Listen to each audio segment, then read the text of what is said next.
শিরিক ছাড়া আল্লাহ চাইলে বাকি সমস্ত গুনাহগুলো মাফ করে দিবেন। শিরিক ছাড়া যত গুনাহ আছে সমস্ত গুনাহকে মাফ করে দিবেন।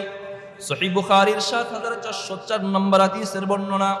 عن أبي هريرة رضي الله تعالى عنه قال قال رسول الله صلى الله عليه وسلم قال الله تعالى رحمتي سبقت غضبي। আল্লাহর হাবিব সাল্লাল্লাহু আলাইহি ওয়াসাল্লাম ফরমান, আল্লাহ বলেন, এই হাদিসটা হাদিসে কুদসি, আল্লাহ বলেন রহমতি সাবাকাত আল গদবাইয়া। আল্লাহ বলেন আমার রহমত আমার রাগের উপর প্রাধান্য লাভ করে। আল্লাহর রাগ কম না বেশি? আল্লাহর রাগও বেশি, আল্লাহর দয়াও বেশি।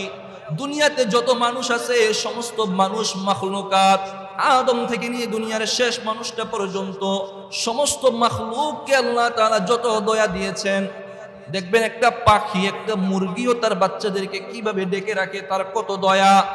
সমস্ত মাখলুককে মিলিয়ে আল্লাহ যত দয়া দিয়েছেন, এই আল্লাহর দয়ার ১০০ ভাগের ১ ভাগও সবাই মিলে পায় না। তাহলে আল্লাহর দয়া কত বেশি। এই হাদিসের মধ্যে আল্লাহর হাবিব সাল্লাল্লাহু আলাইহি ওয়াসাল্লাম ফরমান, আল্লাহ বলেন রহমতি গদবাত আলাইয়া, আমার রহমত আমার গদবের উপর আমার রাগের উপর প্রাধান্য লাভ করেছে। কিয়ামতের ময়দানে যারা সুপারিশ পাবে না, গুনাহ করতে করতে তারা এত গুনাহ হয়ে গিয়েছে, তওবা করারও সুযোগ পায় না, ইস্তেগফারেরও সুযোগ পায় নাই, নেক সন্তানও দুনিয়াতে রেখে আসতে পারে নাই। যেই নেক সন্তান তার জন্য তওবা করবে, তার জন্য ক্ষমা প্রার্থনা করবে, তার জন্য সাদাকা করবে, তাহলে আমি আল্লাহ তাকে মাফ করে দিতাম। তার জন্য কি দুনিয়াতে কেউ নাই? নাই নাই, তার জন্য কেউ সুপারিশও করে নাই।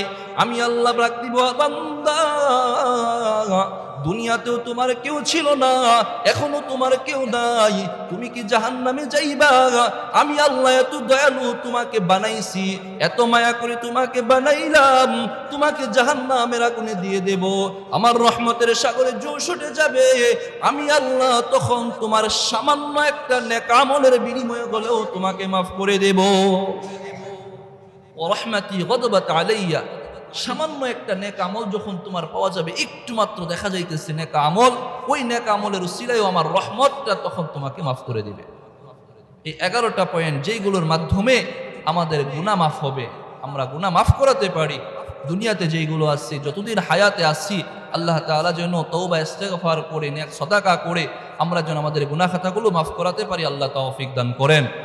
গুনাহ মাফ করিয়ে ঈমানের সাথে যেন আমরা কবরে যেতে পারি, আল্লাহর দরবারে হাজিরা দিতে পারি, আল্লাহ তৌফিক দান করেন। ওয়া আখিরু দাওয়ানা আলহামদুলিল্লাহি রাব্বিল